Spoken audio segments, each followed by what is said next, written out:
সাংবাদিক বন্ধুসকল আৰু ইয়াত উপস্থিত থকা আমাৰ কেন্দ্ৰীয় কমিটিৰ সাধাৰণ সম্পাদক ধৰি বিভিন্ন কৰ্মকৰ্তাসকল, পোনপ্ৰথমে আজি মই আপোনালোকৰ সন্মুখত যোৱাকালি টাইছন হুছেইন ডাঙৰীয়াই প্ৰেছ মিট যোগে যি এটা বাৰ্তা বা সমাজৰ মাজত বিশৃংখলা সৃষ্টি কৰিছে, তাক মই এক কথাত ধিক্কাৰ জনাইছোঁ।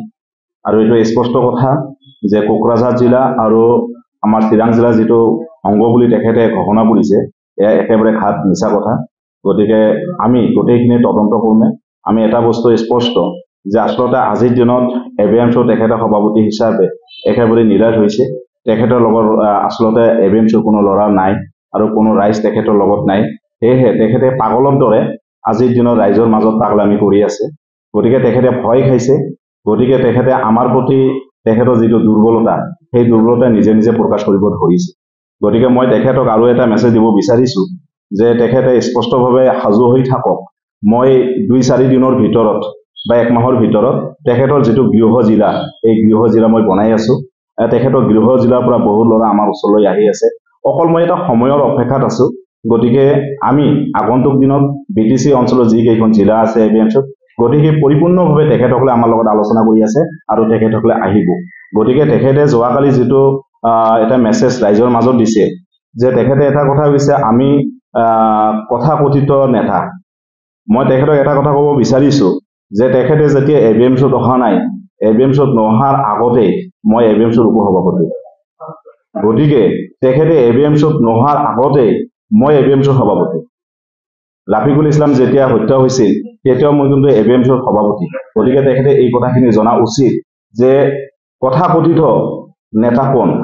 গতিকে মই আপোনালোকৰ জৰিয়তে এটা কথা ৰাইজক ক'ব বিচাৰিছোঁ যে আচলতে তেখেতে অকল নিজে হাইলাইট হোৱাৰ কাৰণে ৰাজপথত আন্দোলন কৰিব বিচাৰিছে। কোনো চৰকাৰী পক্ষৰ লগত আলোচনা কৰি জাতিৰ যি সমস্যা, এই সমস্যাখিনি সদায় তেখেতে জীয়াই ৰাখি তেখেতে কেনেকৈ TRP লাভ কৰিব পৰা যায়, তেখেতে কেনেকৈ হাইলাইট হ'ব পৰা যায়, তেখেতে এণ্ডাৰৰ সুযোগ লৈ কেনেকৈ তেখেতে কোটি কোটি হ'ব পৰা যায়, ইয়াৰ আশা তেখেতে বহি আছে।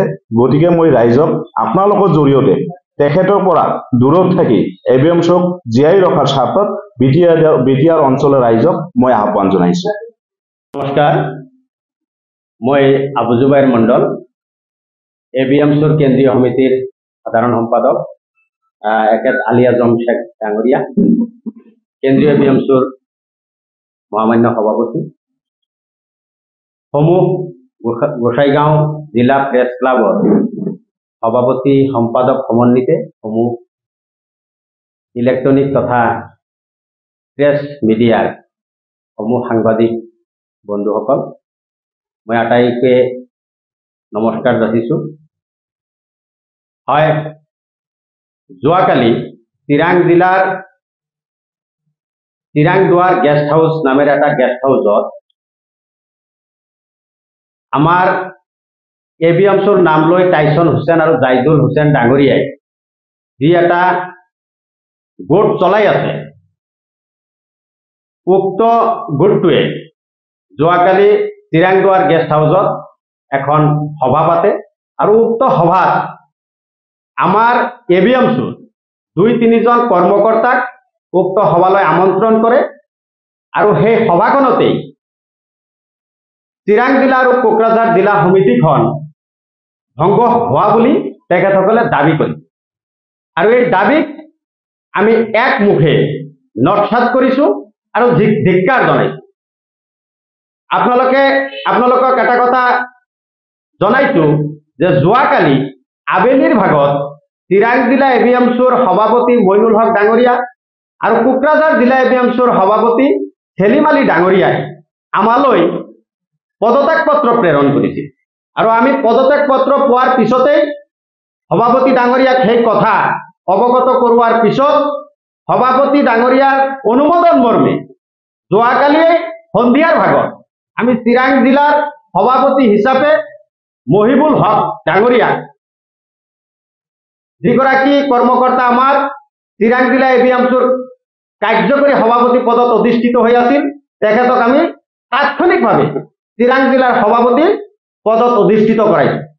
আৰু সমান্তৰালভাৱে কোকৰাঝাৰ জিলাৰ আনোৱাৰ হুছেইন ডাঙৰীয়াক আমি তাৎক্ষণিকভাৱে জিলাৰ সভাপতি হিচাপে আমি নিযুক্তি দিছো আমাৰ আনোয়াৰ হোসেন ডাঙৰীয়া, আৰু চিৰাং জিলাৰ আমাৰ মহিবুল হক কাৰ্যকৰী সভাপতি আছিল, তেখেতক আমি জিলাৰ সভাপতি হিচাপে নিযুক্তি প্ৰদান কৰিছো। আৰু তাৰ পিছত তেখেতসকলে যোৱাকালিয়ে ইতিমধ্যে কাৰ্যভাৰ গ্ৰহণ কৰিছে। আৰু তেখেতসকলে যিটো কথা কৈছে যে চিৰাং জিলা আৰু কোকৰাঝাৰ জিলা সমিতিখন ধ্বংস হোৱা বুলি, এই কথাটো হাস্যকৰ যে ইতিমধ্যে তেখেত দুজনে আমালৈ পদত্যাগ পত্ৰ প্ৰেৰণ কৰাৰ পিছত তেখেতসকলৰ কোনো সমিতি ভংগ কৰাৰ কোনো অধিকাৰ নাথাকে।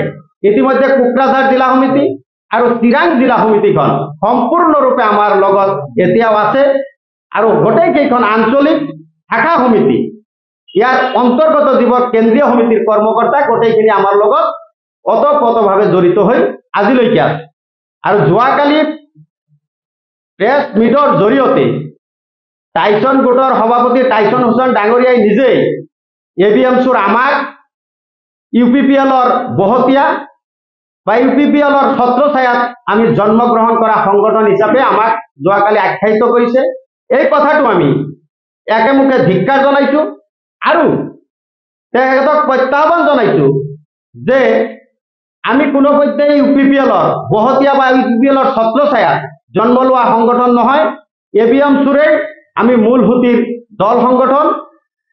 মই তেখেতক প্ৰত্যাহ্বান জনাইছো যে আচলতে UPPLৰ বহতীয়া আৰু UPPLৰ ছত্ৰছায়াত কোনে থাকে, এই কথাটো তেখেতক প্ৰত্যাহ্বান জনাইছো যে যোৱা এপ্ৰিল মাহৰ 6 তাৰিখে দিনৰ 10:30 বজাত হোটেল ৰেডিসন ব্লুত এপছুৰ সভাপতি দীপেন বড়ো ডাঙৰীয়াৰ লগত আৰু একালৰ মহাপ্ৰতাপী মন্ত্ৰী চন্দন বৰ্মা ডাঙৰীয়াৰ লগত ABMCৰ বৰ্তমানৰ সেই টাইচন গোটৰ টাইচন হোসেন ডাঙৰীয়া আৰু জাইদুল হোসেন ডাঙৰীয়া এক ৰুদ্ৰধাৰ আৰু গোপন বৈঠকত মিলিত হৈছিল।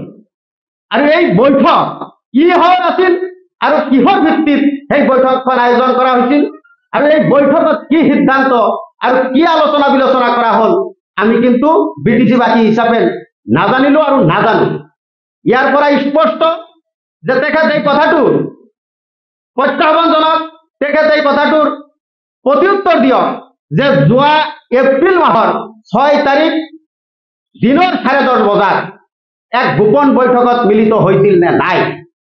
তেখেতে UPPL তথা BJP অমুক তমুকৰ বিৰুদ্ধাচৰণ কৰি পেলাই এই জাতি জনগোষ্ঠীটো বিপদে পৰিচালিত কৰিব আৰু বিভিন্ন জাতি জনগোষ্ঠী দপদপে আগবাঢ়ি যাব সেই মন্ত্ৰণা সেইদিনাখন ৰচনা কৰা হৈছিল নেকি, এয়া আমাৰ প্ৰশ্ন। আৰু এটা কথা, যোৱা MP নিৰ্বাচনৰ আগত লোকসভা নিৰ্বাচনৰ আগত এপ্ৰিল মাহৰ প্ৰথম ভাগত টাইচন হোসেন ডাঙৰীয়াই তদানীন্তন চিৰাং জিলা ABMCৰ এজন উপ সভাপতিৰ হতুৱাই সেই সময়ৰ MP এজন কেণ্ডিডেটৰ পৰা তেতিয়াৰ চিৰাং জিলাৰ উপ সভাপতিক 4 লক্ষ টকা দিয়ে আৰু সেই টকা সেই উপ সভাপতি ডাঙৰীয়াই টাইচন হোসেনৰ একাউণ্টত RTGS কৰি পঠাই দিয়ে। BTC অঞ্চলত বিভিন্ন জাতি জনগোষ্ঠী বিভিন্ন সংগঠন আমাৰ সংখ্যালঘু সমাজখনৰে বিভিন্ন যি ভাতৃ সংগঠন আছে, আমচু নেমচু মুসা নাগৰিক মঞ্চ RMC ইত্যাদিকে আদি কৰি এই দলসমূহ সংগঠনসমূহক একত্ৰিত কৰাৰ পৰিৱৰ্তে কেৱল মাত্ৰ তেখেতে ABMCৰ মজিয়াৰ পৰা এই সিদ্ধান্ত ৰাইজক জনোৱাৰ পিছত বিভিন্ন দল সংগঠনে এই কথা জনাৰ পিছত এই কাম যে কেতিয়াও সম্ভৱ হৈ নুঠিব বা বিভিন্ন দল সংগঠনে যে আমাৰ সিদ্ধান্তক আঁকোৱালি নলব, যাৰ বাবে যে আমি কেৱল মাত্ৰ ভোটবোৰ বিভাজন হ'ব আৰু বিভাজন হৈ পেলাই ইয়াত যে পুনৰাই BJPৰ ছত্ৰছায়াত এখন চৰকাৰ গঠন হ'ব, এই চৰকাৰ গঠন কৰাৰ যে ব্লুপ্ৰিণ্ট ৰচনা কৰি থকা হৈছে আৰু যাৰ কাৰণেই এই কথা বতৰাবোৰ বিভিন্ন সময়ত কৈ থকা হৈছে। আমাৰ দৃষ্টিগোচৰ হোৱাৰ পিছত আমি তেখেতৰ নেতৃত্বৰ পৰা হাঙুৰি কাটি পেলাই আমি ABMCখনক BTC অঞ্চলৰ সংখ্যালঘু ৰাইজৰ আবেগ অনুভূতিক মৰ্যাদা জনাই পেলাই আমি ABMCৰ আমি নতুনকৈ যিখন সমিতি আমাৰ মুখ্য উপদেষ্টা ৰাতুল হক ডাঙৰীয়াই গঠন কৰি দিছিল, তাৰ সভাপতি হিচাপে আলী আজম ডাঙৰীয়া আৰু মই সাধাৰণ সম্পাদক হিচাপে নিয়োগ কৰা হৈছিল। তাৰ পৰৱৰ্তী পৰ্যায়ৰ পৰাই আমি সংখ্যালঘু ৰাইজৰ হকে যিখিনি কৰিবলগীয়া আছে আমি কৰি আছো, আৰু সেই কাম কৰি থকাৰ সময়তেই আমাৰ কামক বিধি পথালি দিয়াৰ কাৰণে সময়ে সময়ে তেখেতসকলে বিভিন্ন প্ৰকাৰৰ ভেকভাওনা কৰে, আৰু তাৰ অংশস্বৰূপে যোৱাকালি চিৰাংদুৱাৰ গেষ্ট হাউচত যিখিনি কাৰ্য কৰা হ'ল, এই কাৰ্যক আমি ধিক্কাৰ জনাইছো। এবিএমচুৰ কেন্দ্ৰীয় সমিতি, আলী আজম নেতৃত্বাধীন কেন্দ্ৰীয় সমিতিখন এতিয়াও অটুট। এই সমিতিখনে অনাগত দিনত জাতিৰ হকে, ৰাইজৰ হকে, বিটিচিবাসী ৰাইজৰ হকে স্পষ্টকৈ কাম কৰি যাব। আৰু আমাৰ কোকৰাঝাৰ, চিৰাং, পৰ্বতজোৰা, গোসাইগাঁও আদিকে কৰি জিলাসমূহ এতিয়ালৈকে আমাৰ অটুট আছে। এই জিলা সমিতিসমূহে যোৱা সময়ছোৱাতকে দ্বিগুণ উৎসাহেৰে অনাগত দিনত কাম কৰি যাব।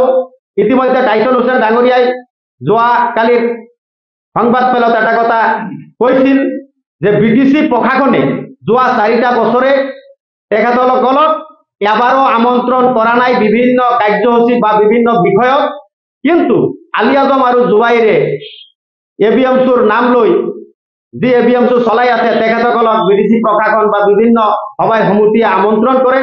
এই কথা তেখেতে যোৱাকালি কৈছিল। সেই কথাৰ আমি প্ৰত্যুত্তৰ দিব বিচাৰিছো। যোৱা 5টা বছৰেই টাইচন হুছেইন ডাঙৰীয়াই এবিএমচুৰ সভাপতি, সাধাৰণ সম্পাদক আদিকে কৰি বিভিন্ন পদত অধিষ্ঠিত হৈ থাকে, কিন্তু কেৱল মাত্ৰ তেখেতে ৰাজপথত আন্দোলনেই কৰিলে। এই 4-5 বছৰৰ ভিতৰত এবাৰো তেখেতে কেন্দ্ৰীয় সমিতিৰ পেডত লিখিতভাৱে অসম চৰকাৰ বা বিটিচি প্ৰশাসনক নজনালে যে আমি এই বিষয়ৰ ওপৰত আপোনালোকৰ লগত এটা দ্বিপাক্ষিক অথবা ত্ৰিপাক্ষিক আলোচনাত মিলিত হ'ব খোজো। আমাৰ এই সমস্যা তাকে নকৰি কেৱল মাত্ৰ চৰকাৰৰ লগত ৰাতিত লিলিমাই কৰি দিনৰ পোহৰত জিন্দাবাদ মুৰ্দাবাদ দি পেলাই সংখ্যালঘু জনগোষ্ঠীটোৰ উন্নয়ন, সংখ্যালঘু জনগোষ্ঠীৰ বিভিন্ন সমস্যাৰ সমাধান আদিৰ পৰা বিৰত ৰাখি তেখেত ব্যক্তিগতভাৱে মুনাফা আদায়ৰ এক কূটকৌশল ৰচনা কৰা বুলি আমাৰ দৃষ্টিগত ৰয়েছে।